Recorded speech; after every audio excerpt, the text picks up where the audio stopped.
Students,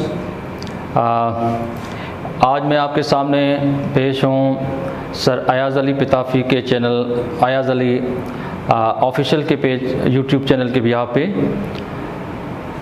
मैं आज आपको एक टॉपिक समझाने वाला हूँ और ये है ऑर्बिटल हाइब्रिडाइजेशन। ठीक है, तो ऑर्बिटल हाइब्रिडाइजेशन क्या है और हाइब्रिडाइजेशन कैसे होती है और मुख्तलिफ एग्जाम्पल आज हम डिस्कस करेंगे। ऑर्बिटल हाइब्रिडाइजेशन का जो कंसेप्ट है, this concept was given by Linus Pauling. This concept was given by Linus Pauling. Linus Pauling ने जब ऑर्बिटल हाइब्रिडाइजेशन का जब कंसेप्ट दिया था तो एक्चुअली वो मीथेन की बॉन्डिंग और मीथेन की शेप को एक्सप्लेन करने जा रहा था, क्योंकि आपने पढ़ा होगा वैलेंस बॉन्ड थ्योरी में। वैलेंस बॉन्ड थ्योरी कहती है कि केमिकल बॉन्ड तब बनता है जब कोई भी एटम अपने हाफ फिल्ड एटॉमिक ऑर्बिटल्स को दूसरे एटम के हाफ फिल्ड एटॉमिक ऑर्बिटल के साथ ओवरलैप करेगा।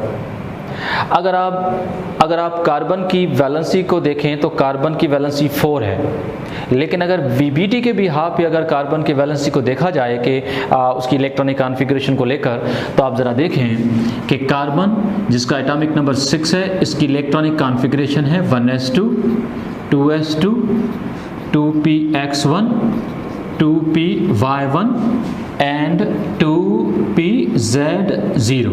ठीक है, तो आप देख सकते हैं कि 1s में 2 इलेक्ट्रॉन, 2s में भी 2 इलेक्ट्रॉन, 2px में 1 इलेक्ट्रॉन, y में भी 1 इलेक्ट्रॉन, टोटल 6 इलेक्ट्रॉन है। कार्बन का एटॉमिक नंबर 6 है।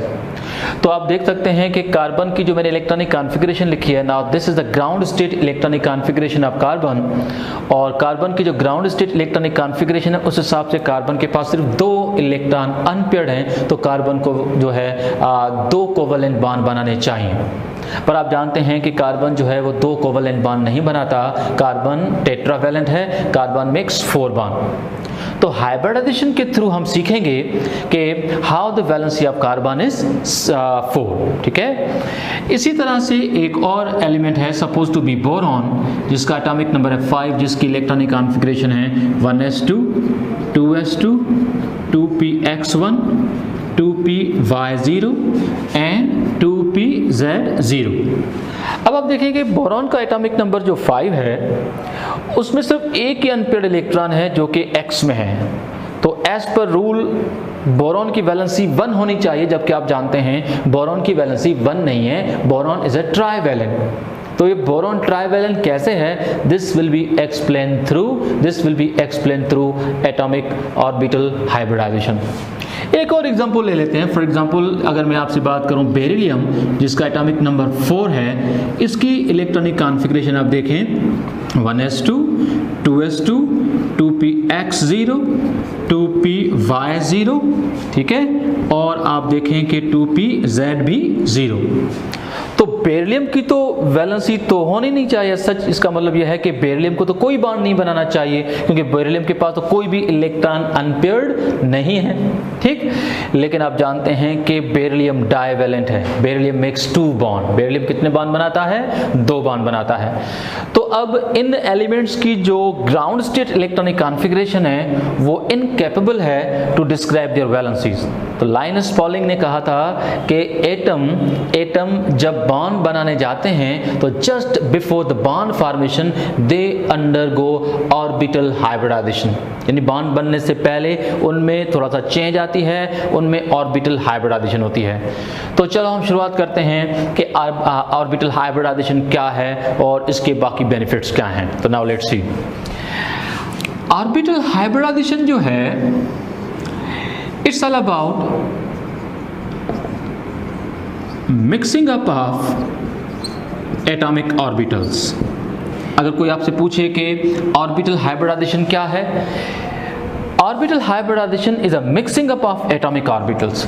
Now, mixing up of atomic orbitals of an atom, यानी एक ही एटम के जो एटॉमिक ऑर्बिटल्स हैं वो आपस में क्या होंगे? वो आपस में मिक्सअप होंगे।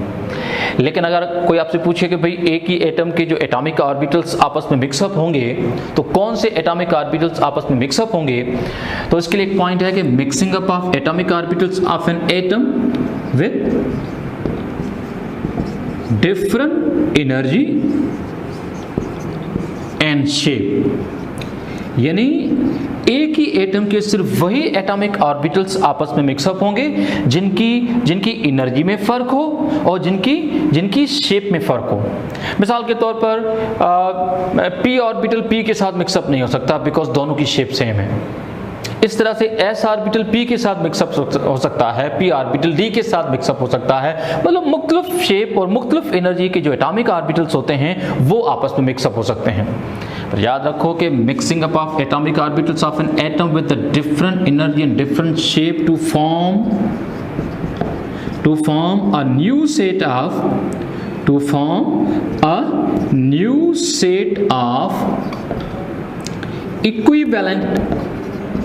set of equivalent hybrid orbitals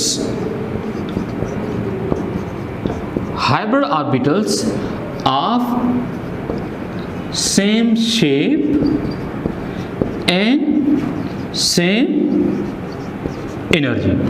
यानी जब हाइब्रिडाइजेशन होती है तो एक ही एटम के एटॉमिक ऑर्बिटल्स आपस में मिक्सअप होते हैं। मिक्सअप होने वाले ऑर्बिटल्स जो होते हैं उनकी शेप भी डिफरेंट होती है, उनकी एनर्जी में भी फर्क होता है। जब वो मिक्सअप हो जाते हैं तो मिक्सअप होने के बाद इक्विवेलेंट टाइप ऑफ यानी मतलब एक नया सेट ऑफ ऑर्बिटल्स जन्म लेता है। उस नए ऑर्बिटल्स को हम क्या बोलते हैं? Hybrid orbital. और हाइब्रिड ऑर्बिटल जितने भी होंगे उन सबकी शेप सेम होगी और सबकी एनर्जी भी सेम होगी। ठीक, लेकिन एक और पॉइंट आपको याद रखनी है, वो ये कि number of atomic orbitals mix up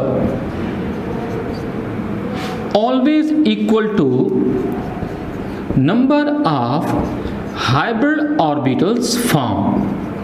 ठीक है, यानी कि जब एटॉमिक ऑर्बिटल्स जब आपस में मिक्सअप होकर हाइब्रिड ऑर्बिटल्स बनाएंगे तो जितने भी एटॉमिक ऑर्बिटल आपस में मिक्सअप होंगे, नए orbital so called hybrid orbital जो बनेंगे उनकी तादाद भी एग्जैक्टली सेम होगी। यानी कि अगर हम कहें कि अगर दो एटॉमिक ऑर्बिटल आपस में मिक्सअप हो रहे हैं तो दो एटॉमिक ऑर्बिटल के मिक्सअप होने से हाइब्रिड ऑर्बिटल जो बनेंगे वो भी दो बनेंगे। अगर फर्ज करें कि तीन एटॉमिक ऑर्बिटल आपस में मिक्सअप होने जा रहे हैं तो ऐसी सूरत में तीन नए जो हैं वो हाइब्रिड ऑर्बिटल बनेंगे। तो ये बात याद रखने की है कि number of atomic orbital to be mix up is equal to the number of hybrid orbitals form. तो थोड़ा बहुत आगे चलते हैं। देखें, एक बात और याद रखनी है कि हाइब्रिडाइजेशन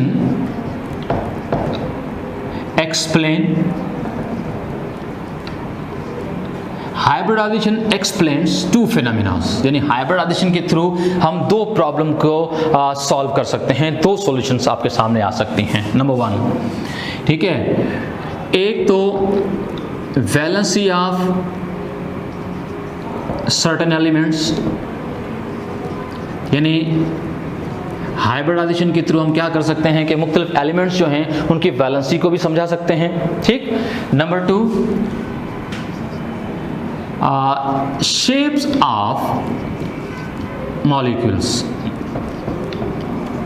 shapes of molecules, यानी हाइब्रिडाइजेशन ना सिर्फ मुख्तलिफ एलिमेंट की वैलेंसी को समझाने में आपकी हेल्प करेगा, लेकिन साथ साथ हाइब्रिडाइजेशन के थ्रू हम मुख्तलिफ मॉलिक्यूल्स की शेप को भी डिस्क्राइब कर लेंगे। ठीक है, तो चलो शुरुआत करते हैं कि हाइब्रिडाइजेशन के टाइप्स क्या हैं, उनकी डिटेल क्या है। तो बाकी जो ऑर्बिटल हाइब्रिडाइजेशन है उनकी जितनी भी डिटेल्स हैं वो सारी हम सीखेंगे during the course of their example. मतलब जो एग्जाम्पल होंगे हाइब्रिडाइजेशन के वहां पर मैं आपको एक्सप्लेन करने वाला हूं हाइब्रिडाइजेशन से रिलेटेड बाकी केमिस्ट्री। तो नाउ लेट्स सी। तो चलो भाई हम स्टार्ट करते हैं। सबसे पहले types of hybridization. Types of hybridization, there are so many types of hybridization including, जैसे कि number 1 sp3, number 2 sp2, number 3 sp, number 4 sp3d1, number 5 sp3d2। ये वो टाइप्स हैं हाइब्रिडाइजेशन के जिसको हम एक्सप्लेन करने की कोशिश करेंगे। ठीक है, तो चलो शुरुआत करते हैं। सबसे पहले जो सबसे पहला टाइप है हाइब्रिडाइजेशन का नाम, this is called sp3 hybridisation. चलो भाई शुरुआत करते हैं। Number 1 sp3 hybridisation. sp3 hybridisation में क्या होता है कि it's all about the mixing up of 1s and 3p atomic orbital. नाम से ही जाहिर है कि एक s और कितने p ऑर्बिटल आपस में मिक्सअप होने जा रहे हैं, 3। अब फर्ज करो कि एक s plus 3p atomic orbital जब आपस में मिक्सअप होंगे, they will result 4 sp3 hybrid orbitals. ठीक है, याद रखें कि मैंने आपको थोड़ी देर पहले भी कहा, एक बार फिर मैं रिपीट कर रहा हूं कि जितने एटॉमिक ऑर्बिटल आपस में मिक्सअप होंगे, नए ऑर्बिटल्स हमेशा उतने ही बनेंगे। तो यहां पर मिक्सअप होने वाले जो ऑर्बिटल्स हैं उनमें से एक s है और 3 p हैं, तो जो नए ऑर्बिटल्स जो बनेंगे वो 4 होंगे, क्योंकि मिक्सिंग 4 ऑर्बिटल्स की हो रही है, तो नए ऑर्बिटल्स जो बनेंगे वो भी क्या होंगे, वो 4 होंगे। पर एक बात और भी याद रखने की है, क्या वो ये कि प्योर एटॉमिक ऑर्बिटल की शेप और हाइब्रिड ऑर्बिटल की शेप टोटली चेंज होगी। प्योर एटॉमिक ऑर्बिटल की स्पेस में जो ओरिएंटेशन है वो, और हाइब्रिड ऑर्बिटल जो होंगे उनकी स्पेस में जो ओरिएंटेशन होगी, जो स्पेस में जो उनकी अरेंजमेंट होगी, वो टोटली चेंज होगी। यहाँ पर sp3 हाइब्रिडाइजेशन में आप देखेंगे क्या हो रहा है। यहाँ पर s और p ऑर्बिटल जिस रेशियो में कंबाइन हो रहे हैं वो रेशियो है 1:3। किस रेशियो में ये दोनों ऑर्बिटल आपस में कंबाइन हुए, 1:3 में। ठीक, नंबर 1। नंबर 2, तो हम ये भी कह सकते हैं कि इसमें s के कैरेक्टर्स जो होंगे वो 25% होंगे और p ऑर्बिटल जो होंगे उसके जो कैरेक्टरिस्टिक होंगे वो होंगे 75%। इसका मतलब यह है कि मिक्सिंग में जिन ऑर्बिटल ने ज्यादा कंट्रीब्यूट किया होगा मिक्सिंग में, उसकी जो हाइब्रिड ऑर्बिटल होंगे उसकी शेप उस डोमिनेंट ऑर्बिटल की जैसी ज्यादा रहेगी। मिसाल के तौर पर यहाँ पर s के कैरेक्टर्स 25% है और p के कैरेक्टर अगर 75% है, तो इसका मतलब यह है कि sp3 हाइब्रिड ऑर्बिटल जो होंगे वो s जैसे कम और p ऑर्बिटल जैसे ज्यादा दिखेंगे। ठीक, चलो भाई ये भी बात समझ में आ रही है कि भाई चलो ठीक है, एक s ऑर्बिटल 3p ऑर्बिटल के साथ मिक्सअप होता होगा और फिर 4 नए हाइब्रिड ऑर्बिटल बनते होंगे और इसमें ऑर्बिटल की जो मिक्सिंग है वो 1:3 से होती होगी और इन ऑर्बिटल की कॉम्बिनेशन 25 to 75 परसेंटेज में होती होगी। लेकिन एक बात याद रखें कि जो 4 sp3 हाइब्रिड ऑर्बिटल बने हैं, ठीक है, ये जो 4 sp3 हाइब्रिड ऑर्बिटल बने हैं, इनकी स्पेस में जो अरेंजमेंट होगी वो कैसे होगी। याद रखें कि sp3 हाइब्रिड ऑर्बिटल जो होते हैं इनकी जो स्पेस में अरेंजमेंट होती है वो होती है टेट्राहेड्रल। क्या होती है, टेट्राहेड्रल। और टेट्राहेड्रल जब अरेंजमेंट होती है तो इन ऑर्बिटल्स के बीच की जो एंगल होगी, now that angle will be 109.5 degree. ठीक है, किस एंगल पे ये चारों ऑर्बिटल एक दूसरे से सेपरेटेड होंगे, 109.5 डिग्री। तो आप पूछ सकते हैं कि चारों ऑर्बिटल टेट्राहेड्रली अरेंज्ड हैं, इनके बीच में एंगल 109.5 डिग्री है, तो ऐसा क्यों है। इसकी वजह यह है कि ऑर्बिटल्स में होते हैं इलेक्ट्रॉन। ऑर्बिटल्स में क्या होते हैं, इलेक्ट्रॉन, और इलेक्ट्रॉन जो होते हैं वो एक दूसरे को क्या करते होंगे, रिपेल। तो 4 ऑर्बिटल जब एक दूसरे को रिपेल करेंगे तो टेट्राहेड्रल अरेंजमेंट ऐसी अरेंजमेंट होती है जहां पर चारों ऑर्बिटल की मैक्सिमम सेपरेशन होती है। चारों ऑर्बिटल की क्या होती है, मैक्सिमम सेपरेशन होती है और मिनिमम रिपल्शन होती है। ठीक है, तो ये चारों ऑर्बिटल जो होते हैं वो टेट्राहेड्रली अरेंज होते हैं। चलो भाई अब आते हैं आगे कि sp3 हाइब्रिडाइजेशन किस में होती है, तो चलो लेते हैं कोई एग्जांपल।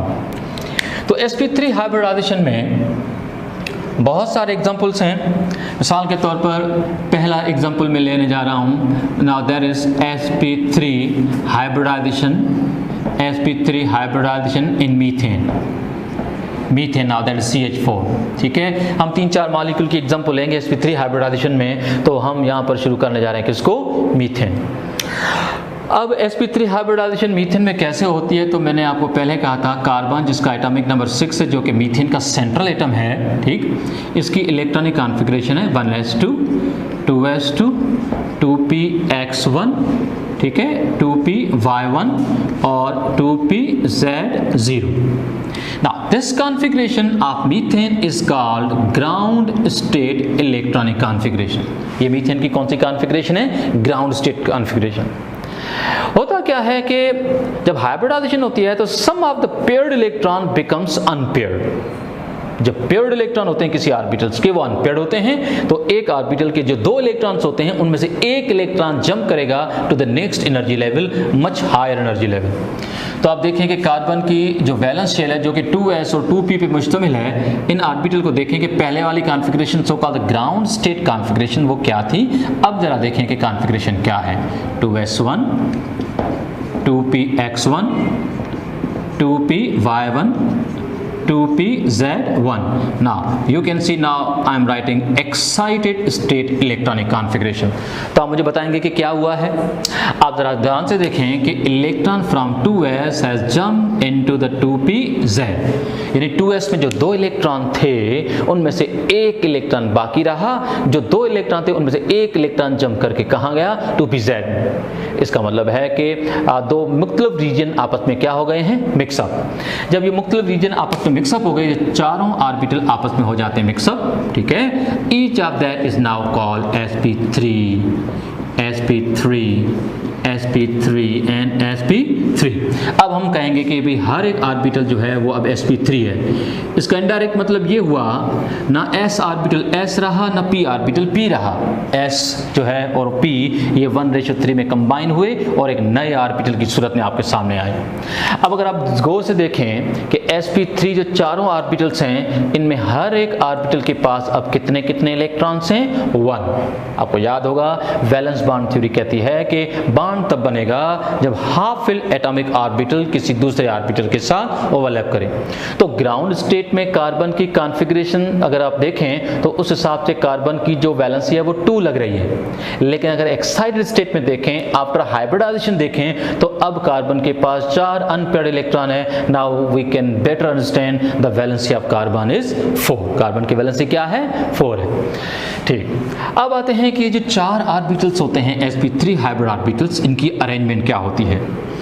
अब जरा देखें कि मीथेन का जो सेंट्रल एटम है कार्बन, मीथेन का जो सेंट्रल एटम है कार्बन, इसके चारों ऑर्बिटल की जो अरेंजमेंट है वो टेट्राहेड्रल जब होती है तो इसकी अरेंजमेंट 3 डायमेंशनल होती है, जिसको बोर्ड पे लिखना थोड़ा सा मुश्किल होगा, लेकिन फिर भी अगर आप देखें तो ये ऑर्बिटल कुछ इस तरह से हम ड्रॉ कर सकते हैं। ये समझो कि 4 ऑर्बिटल्स हैं sp3 हाइब्रिड ऑर्बिटल, ठीक है, मीथेन के, जो कि टेट्राहेड्रल यानी है। और अगर कोई आपसे कहे कि इन ऑर्बिटल्स की अरेंजमेंट टेट्राहेड्रल, तो इनके बीच की एंगल क्या है, तो आप कहेंगे हर एक ऑर्बिटल की अपने नेबरिंग ऑर्बिटल के साथ जो एंगल बनती है, ये एंगल बनती है 109.5 डिग्री की। ठीक, अब एक और चीज़ देखें, ये भी sp3 हाइब्रिड ऑर्बिटल है, ये भी sp3 हाइब्रिड ऑर्बिटल है, ये भी sp3, ये भी sp3। हर एक sp3 में कितने इलेक्ट्रॉन हैं, 1 इलेक्ट्रॉन है, ठीक है। हर एक sp3 में कितने इलेक्ट्रॉन हैं, 1 इलेक्ट्रॉन है, ठीक। अब होता क्या है कि कार्बन अपने चारों sp3 हाइब्रिड ऑर्बिटल को अगर हाइड्रोजन के s ऑर्बिटल के साथ लीनियरली ओवरलैप करे तो सिग्मा बॉन्ड बन सकता है। कैसे? फॉर एग्जांपल अगर हम कहें कि इस sp3 हाइब्रिड ऑर्बिटल की ओवरलैपिंग अगर इस ऑर्बिटल के साथ ऐसे हो जाए तो आप देख सकते हैं कि ये ओवरलैपिंग लीनियर है। Now that bond is nothing but the sigma bond. Now आप पूछ सकते हैं कि ये ऑर्बिटल कौन सा है, S orbital of hydrogen atom, one of the hydrogen atom. इसी तरह से एक और हाइड्रोजन एटम अगर यहाँ पर आए, ठीक है, तो आप देख सकते हैं कि ये ओवरलैपिंग भी सिग्मा बॉन्ड बनाती है। ये हाइड्रोजन का इलेक्ट्रॉन, यहाँ पर भी एस ऑर्बिटल है, ये ओवरलैपिंग भी लीनियर है, that's why we are calling this is the sigma bond. ठीक, एक और हाइड्रोजन अगर यहाँ पर आए तो इस तरह से ये भी एस ऑर्बिटल है हाइड्रोजन का, तो ये जो बॉन्ड बना है ये बॉन्ड भी कौन सा बना है, सिग्मा बॉन्ड। ठीक है, इस तरह से आप देखें कि यहाँ पर भी अगर एस ऑर्बिटल अगर लीनियर ओवरलैप करे इस ऑर्बिटल के साथ, ठीक है, ये एस ऑर्बिटल हाइड्रोजन का, तो this bond is also been a sigma bond. ठीक, तो इस तरह से आप देखें कि मीथेन में, मीथेन का जो पूरा मॉलिक्यूल है उसमें सेंट्रल एटम जो है वो कौन सा है, कार्बन। और इस पूरे टेट्राहेड्रॉन आप गौर से देखें, ठीक है, आप गौर से देखें, इस टेट्राहेड्रॉन जो स्ट्रक्चर बनी है, इस टेट्राहेड्रॉन के चारों कॉर्नर जो हैं उसको ऑक्यूपाई किया है किसने, हाइड्रोजन ने। तो which one is the central atom of methane? You can say carbon. ठीक है, and what are the corners atom of this methane? These are the 4 hydrogen atom which are directed at the corners of the tetrahedron. ठीक, चलो भाई, ये तो मामला हुआ sp3 hybridization in methane।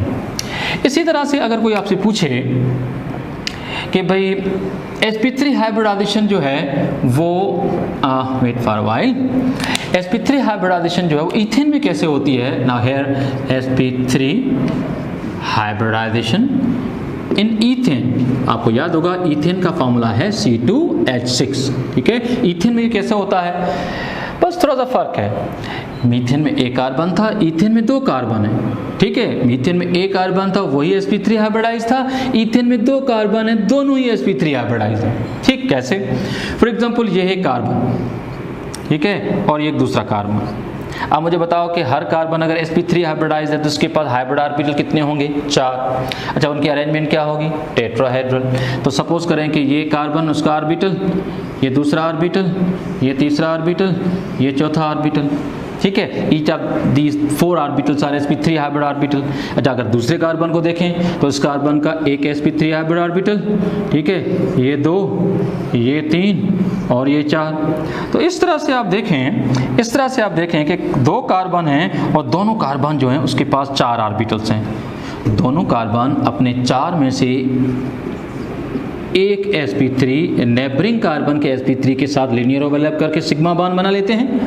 बाकी बचे 4 ऑर्बिटल ये हाइड्रोजन के साथ ओवरलैप हो लेते हैं, और जब ये हाइड्रोजन के साथ ओवरलैप हो लेते हैं तो इस तरह से बाकी बनते हैं 6 सिग्मा बॉन्ड। तो आप देख सकते हैं जो 6 सिग्मा बॉन्ड बने हैं, ठीक है। Now 1 2 3 4 5 and 6। Methane single tetrahedron था, ईथेन बाय टेट्राहेड्रॉन है, यहाँ पर 2 टेट्राहेड्रॉन है, ठीक है। अब वो 2 टेट्राहेड्रॉन कैसे हैं तो मैं थोड़ा सा एक आपको आइडिया दे देता हूँ। लेट्स सी, आप देखेंगे एक टेट्राहेड्रॉन ये है, ठीक है। एक टेट्राहेड्रॉन ये है जिसका सेंट्रल एटम कार्बन है ये, ठीक है। उसमें 3 कॉर्नर एटम है हाइड्रोजन का, एक नेबरिंग कार्बन है। और दूसरा टेट्राहेड्रॉन ये है, दूसरा टेट्राहेड्रॉन ये है, यहाँ पर भी सेंट्रल एटम कार्बन है इस टेट्राहेड्रॉन का, ठीक है। और उसके भी 3 कॉर्नर्स के हाइड्रोजन है, जबकि एक कॉर्नर का एटम नेबरिंग कार्बन है, ठीक। तो यहाँ पर 2 टेट्राहेड्रॉन के सेंट्रल एटम कौन, कार्बन। हर कार्बन अपने टेट्राहेड्रॉन का सेंट्रल एटम है, नेबरिंग कार्बन यानी नेबरिंग टेट्राहेड्रॉन का कॉर्नर कार्बन भी है, ठीक। तो आप देख सकते हैं कि मीथेन और ईथेन दोनों में जो अरेंजमेंट है वो कौन सी है, वो है टेट्राहेड्रल। अभी हमने 2 एग्जाम्पल सीखे sp3 हाइब्रिडाइजेशन में, एक हमने सीखा मीथेन और दूसरा ईथेन। तो चलो एक और एग्जाम्पल की तरफ हम जाते हैं। Now that is sp3 hybridization in ammonia, ठीक है। अमोनिया में sp3 हाइब्रिडाइजेशन कैसे होती है। अब जरा देखें कि अमोनिया में जो सेंट्रल एटम है वो है नाइट्रोजन, जिसका एटॉमिक नंबर है 7। इसकी इलेक्ट्रॉनिक कॉन्फ़िगरेशन है 1s2 2s2 2px1 2py1 2pz1। और आप सब जानते हैं कि this is the ground state electronic configuration of nitrogen. फर्ज करें कि हम नाइट्रोजन में हाइब्रिडाइजेशन नहीं करने वाले, हम इसी कॉन्फ़िगरेशन को लेकर अमोनिया बनाने जाते हैं। तो अब गौर से देखें कि नाइट्रोजन के पास 2px1 2py1 और 2pz1। नाइट्रोजन के पास 3 इलेक्ट्रॉन ऑलरेडी अनपेयर्ड हैं। आप गौर से देख सकते हैं कि नाइट्रोजन के पास 3 इलेक्ट्रॉन ऑलरेडी अनपेयर्ड हैं। मतलब नाइट्रोजन तो बगैर हाइब्रिडाइजेशन के ही 3 बॉन्ड तो बना सकता है। यस, नाइट्रोजन 3 बॉन्ड तो बना सकता है, लेकिन इन px py और pz जो एटॉमिक ऑर्बिटल्स हैं, अगर इन एटॉमिक ऑर्बिटल्स को लेकर अगर ये बॉन्ड बनाएगा, अमोनिया बनाएगा, तो we are expecting the bond angle in ammonia as a 90 degree, round about angle 90 degree की होनी चाहिए। पर आपने सुना होगा कि अमोनिया में एंगल जो है वो 90 डिग्री के नियरेस्ट तक भी नहीं है। अमोनिया में जो बॉन्ड एंगल है वो टेट्राहेड्रल एंगल जो 109.5 डिग्री है उसके नियरेस्ट है, क्योंकि आपने पढ़ा होगा कि अमोनिया में जो बॉन्ड एंगल है वो है 107। तो वैलेंसी तो हम बगैर हाइब्रिडाइजेशन के एक्सप्लेन कर लेते हैं, लेकिन अमोनिया की जो शेप है, जो बॉन्ड एंगल है, उसको हाइब्रिडाइजेशन के बगैर हम एक्सप्लेन नहीं कर सकते। तो मजबूरन हमें किसका सहारा लेना होगा, हाइब्रिडाइजेशन का। तो चलो देखते हैं कि अमोनिया में अब हाइब्रिडाइजेशन कैसे होगी। अमोनिया की जो ग्राउंड स्टेट इलेक्ट्रॉनिक कॉन्फ़िगरेशन है अब वो चेंज होने जा रही है। Now you can see 2s1 2px2 2py1 2pZ1. Now this electronic configuration is called excited state electronic configuration. अब आप देखें कि जो इलेक्ट्रॉन, जो 2s में जो 2 इलेक्ट्रॉन थे, उनमें से एक इलेक्ट्रॉन जो है, आप देखें कि ये 2 इलेक्ट्रॉन जो थे, इनमें से एक इलेक्ट्रॉन कहाँ आया, x में। और आपने हर्ट्ज रूल पढ़ा होगा, क्योंकि यहाँ पर डीजेनरेट ऑर्बिटल्स जो हैं वो ऑलरेडी एक एक इलेक्ट्रॉन रखते हैं, और जब डबलिंग होगी तो दूसरा इलेक्ट्रॉन कहाँ से स्टार्ट होगा, px से। ठीक, चलो भाई, अब ग्राउंड स्टेट एक्साइटेड में कन्वर्ट हुई। लेकिन अब होता क्या है, ये चारों ऑर्बिटल आपस में मिक्सअप हो जाते हैं। अब हर एक ऑर्बिटल को अब ना s कहेंगे ना p ऑर्बिटल कहेंगे, जबकि इसको हम क्या कहेंगे, इसको कहेंगे sp3 हाइब्रिड ऑर्बिटल। तो आप मुझे बताओ कि कितने sp3 हाइब्रिड ऑर्बिटल्स हैं, 4। ठीक है, तो हाइब्रिडाइजेशन कौन सी हुई है, sp3। यहाँ पर मिक्सिंग एक s और 3 p एटॉमिक ऑर्बिटल्स की हुई है।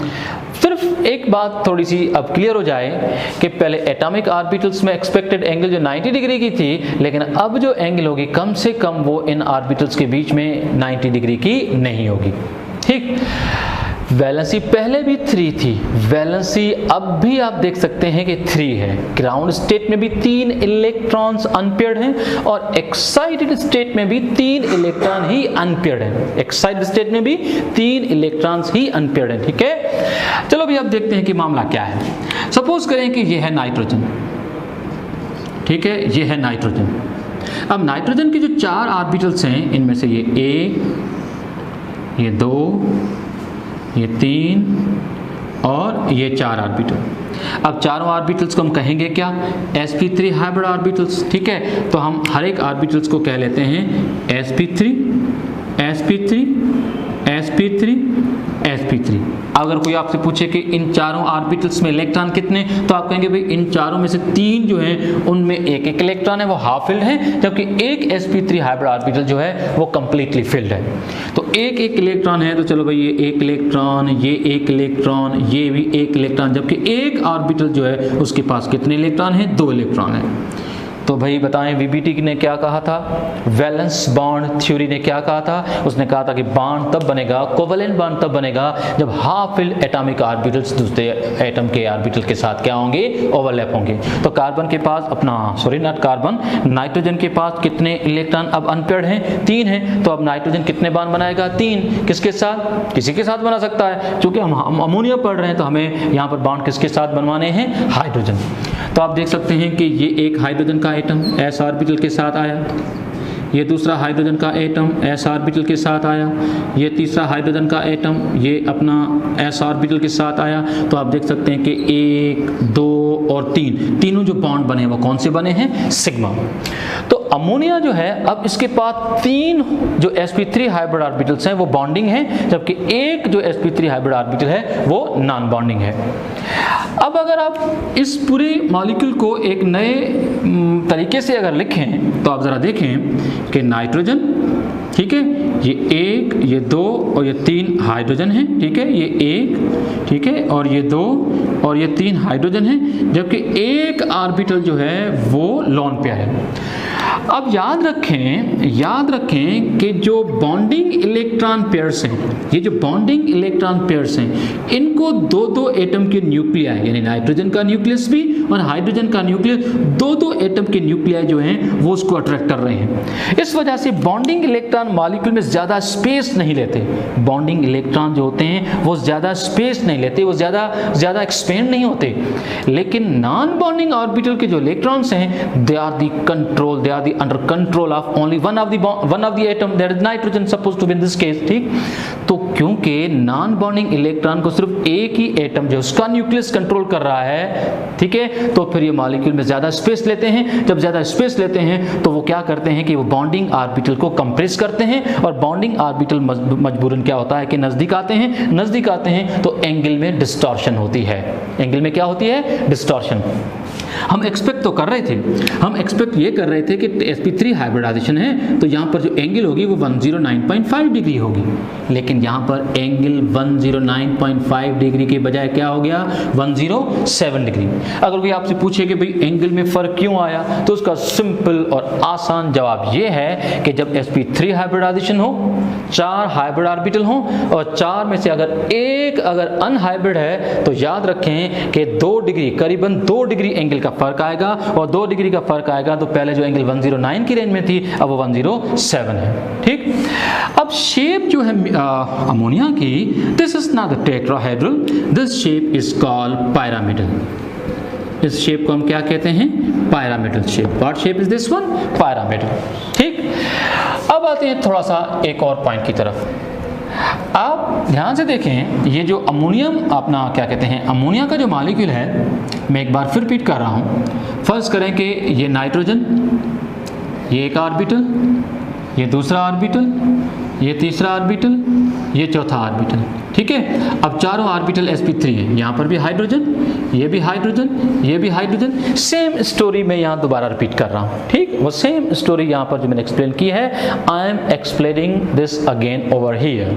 ठीक है, आप देख सकते हैं कि अमोनिया की शेप मैंने दोबारा बनाई है, बस सिर्फ फ़र्क ये है कि अब इसमें थोड़ी सी हम चेंज करने वाले हैं। अब जो थोड़ी सी चेंज करने वाले हैं वो ये कि फ़र्ज़ करो कि ये जो नॉन बॉन्डिंग ऑर्बिटल है जिसमें 2 इलेक्ट्रॉन पड़े हैं, अगर फ़र्ज़ करो कि यहाँ पर एक प्रोटॉन आ जाए, कौन आ जाए, प्रोटॉन आ जाए। आप जानते हैं प्रोटॉन किसको कहते हैं, प्रोटॉन कहते हैं हाइड्रोजन विदाउट इलेक्ट्रॉन, हाइड्रोजन जिसके पास कोई इलेक्ट्रॉन नहीं है। ठीक, तो अगर एक प्रोटॉन आके अगर यहाँ पर बॉन्ड बना ले, मतलब विदाउट इलेक्ट्रॉन अगर यहाँ पर अपना s ऑर्बिटल ओवरलैप कर ले, तो बॉन्ड तो ये भी सिग्मा बनेगा, क्योंकि बाकी बॉन्ड भी सिग्मा ही थे, ये बॉन्ड भी सिग्मा बना, लेकिन फ़र्क ये हुआ कि 1 2 3 ये चारों बॉन्ड जो हैं ये कोवलेंट बॉन्ड है, जबकि ये जो बॉन्ड बना है, this bond is nothing but what bond, this is the dative bond. कौन सा बॉन्ड है, डेटिव बॉन्ड है। अब आप पूछ सकते हैं कि डेटिव बॉन्ड का मतलब, डेटिव बॉन्ड आपने पढ़ा है, डेटिव बॉन्ड का मतलब क्या है, डेटिव बॉन्ड का मतलब है the bond which is formed by the one sided sharing of electron pair. ऐसा बॉन्ड जिसमें 2 एटम के बीच में जो इलेक्ट्रॉन का पेयर जो शेयर हुआ है वो बॉन्डेड में से किसी एक एटम से आए, बॉन्डेड में से किसी एक एटम से आए। ठीक है, तो यहाँ पर डोनर कौन है, नाइट्रोजन, और यहाँ पर एक्सेप्टर कौन है, हाइड्रोजन। हाइड्रोजन एटम या hydrogen ion, yes hydrogen ion जो कि प्रोटॉन की फॉर्म में है, हाइड्रोजन आयन जो कि किस फॉर्म में है, प्रोटॉन के फॉर्म में है। तो अब देखें, अमोनिया जो थी वो पिरामिडल है, लेकिन अमोनियम आयन, ये जो NH4 पॉजिटिव आयन जो बना है, अमोनियम आयन, कोई आपसे पूछे कि शेप ऑफ अमोनियम आयन क्या है, तो कहेंगे ammonium ion is a tetrahedral. Ammonium ion क्या है, टेट्राहेड्रल। अब आप पूछेंगे कि भाई ये तो पिरामिडल था, ये टेट्राहेड्रल क्यों? क्योंकि मैंने थोड़ी देर पहले कहा था कि 4 हाइब्रिड ऑर्बिटल में से अगर चारों अगर बॉन्ड बनाएंगे तो फिर शेप जो होगी वो टेट्राहेड्रल होगी, और 4 हाइब्रिड ऑर्बिटल में से अगर 3 बॉन्ड बनाएंगे तो फिर जो शेप होगी वो कौन सी होगी, पिरामिडल होगी। What the shape, pyramidal. ठीक है, चलते हैं आगे। एक और sp3 हाइब्रिडाइजेशन का एग्जांपल मैं आपको दे रहा हूं। Now there is sp3 hybridization in water, that is H2O। ठीक है, अब H2O में sp3 हाइब्रिडाइजेशन कहते होती है और उसकी डिटेल्स क्या हैं। आप देखें कि यहाँ पर सेंट्रल एटम जो है वो है ऑक्सीजन, जिसका एटॉमिक नंबर 8, इसकी electronic configuration 1s2 2s2 2px2 2py1 2pz1। Now this configuration you can say ground state electronic configuration of oxygen। अब ऑक्सीजन के पास आप देख सकते हैं कि 2 इलेक्ट्रॉन अनपेयर्ड हैं, तो विदाउट हाइब्रिडाइजेशन ऑक्सीजन की वैलेंसी को तो हम एक्सप्लेन कर सकते हैं, लेकिन प्रॉब्लम यह है कि ऑक्सीजन की वैलेंसी को तो एक्सप्लेन कर सकते हैं, लेकिन जब वाटर बनता है तो उसकी बॉन्ड एंगल को एक्सप्लेन नहीं कर सकते। देखो y और z जो हैं दोनों ऑर्बिटल, ये म्यूचुअली परपेंडिकुलर होते हैं, 90 डिग्री पे होते हैं, लेकिन वाटर में एंगल 90 डिग्री की नहीं होती। वाटर में जो एंगल होती है वो क्या होती है, 104.5 डिग्री। तो मजबूरन हमें ऑक्सीजन में हाइब्रिडाइजेशन जो है वो पढ़नी पड़ जाती है, क्योंकि विदाउट हाइब्रिडाइजेशन हम वाटर की शेप को एक्सप्लेन नहीं कर सकते। तो चलो देखते हैं कि वाटर की शेप को हम कैसे एक्सप्लेन करेंगे। तो हाइब्रिडाइजेशन में क्या होता है, देखें 2s1 2px2 2py2, 2pz1. Now this configuration you can say what? Excited. अब इलेक्ट्रॉन कहाँ से कहाँ गया? Electron from 2s jumps into the 2p y. तो आप देख सकते हैं y भी 2 हो गया, x भी 2 है. अब चारों ऑर्बिटल आपस में क्या हो गए? मिक्सअप. ना s रहा, ना p ऑर्बिटल p रहा. s और p आपस में मिक्सअप हुए, 1:3 में मिक्सअप हुए, नए ऑर्बिटल बने और each of the new orbitals are called sp3, sp3 and sp3 hybrid orbital. ठीक है, तो आप मुझे बताओगे चारों sp3 हाइब्रिड ऑर्बिटल्स किस अरेंजमेंट में जाएंगे? यस, किस अरेंजमेंट में जाएंगे? टेट्राहेड्रल. sp3, जब भी sp3 हाइब्रिड ऑर्बिटल्स होंगे तो ऑर्बिटल अरेंजमेंट टेट्राहेड्रल ही होगी. ठीक, कैसे?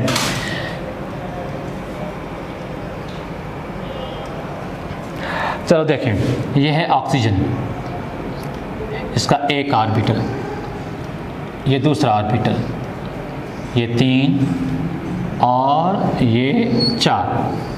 कितने ऑर्बिटल हैं यहाँ पर? 4. अच्छा बताओ कि हर एक ऑर्बिटल को हम बोलेंगे क्या? sp3 hybrid orbital.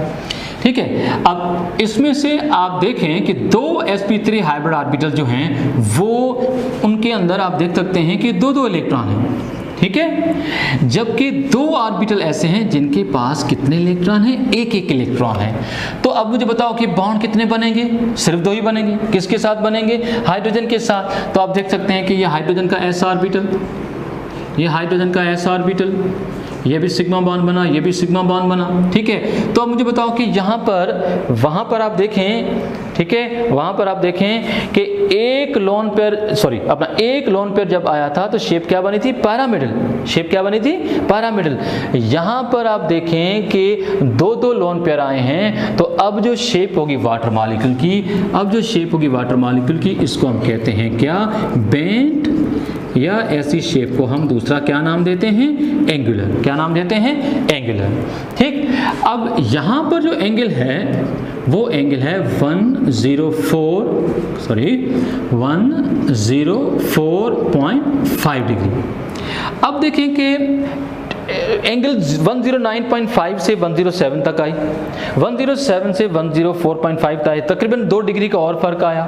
तो मैंने आपको पहले भी कहा था कि हर लोन पेयर के साथ करीबन 2 डिग्री एंगल जो है वो डिफरेंस में जाएगी. तो यहाँ पर 2 लोन पेयर हैं, 2 एक दूसरे को ज्यादा रिपेल करते हैं because of more space they are been occupying in the molecule. इस वजह से बॉन्डिंग ऑर्बिटल्स जो होते हैं वो ज्यादा कंप्रेस होते हैं, they are come closer to each other. That's why angle distort होती है, एंगल रिड्यूस होती है और एंगल रिड्यूस होकर कहाँ तक जाती है? 104.5 डिग्री. तो what is the shape of water?